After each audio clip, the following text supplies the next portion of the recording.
The first Descendant Summer Game Fest impressions: let the loot rain fall on me. A good free-to-play action shooter is always on my radar, even if I'm reviewing a dozen other titles at a given time. However, when you're as much of a looker as the first Descendant, then you really have my attention. Showcasing the power of Unreal Engine 5, Nixon Games' upcoming third-person looter shooter has a lot to show for itself in the first Descendant. Rather than starting from scratch and having to sit through tutorial after tutorial, Nixon Games opened our session with a brief pitch deck on the general systems and overall vibe of the first Descendant before letting us run free in the open environments. With a wide list of characters unlocked to play through, I opted for the ultimate variant of one of the 14 available characters, Ultimate Bunny. With a thigh gap that even the Evergreen could pass through and more skin than Metal Gear Solid V's Quiet, I went with the most photogenic character on the roster. The fact that she came with chain lightning abilities and multiple sniper weapons was just the icing on the peach cake. In talking with one of my colleagues that also demoed the first Descendant, they didn't quite understand where to go after being set free in the demo. Truth be told, in the span of 30 minutes, I didn't really have the freedom to explore the hub city and get my bearings straight. Instead, I popped out to the minimap, got a good look at the 9 available regions, and then jumped straight into some Void Intercept battles.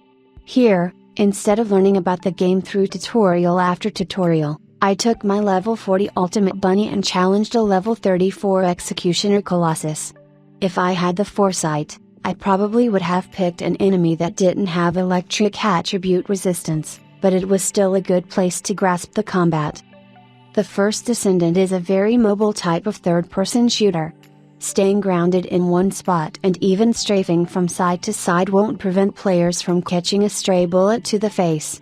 Instead, adding in jumps and a sleek grappling hook helps the player bounce around the battlefield and circle to the backside of an oversized boss and escape attacks coming their way. Having the grappling hook set to the middle mouse button took some getting used to, but with a very short cooldown and a generous range, I could unload a full clip into the boss weak point, grapple onto a nearby pillar, and hide behind it as cover while I reload. The first Void Intercept battle lasted barely more than a minute even as a first-time player, but it certainly helped that I had a sniper rifle that could hit for over 250k damage and killed the boss before I even needed to reload the 5-round magazine. All character abilities are cooldown driven, so there are no extra resources to juggle beyond just having enough bullets on hand.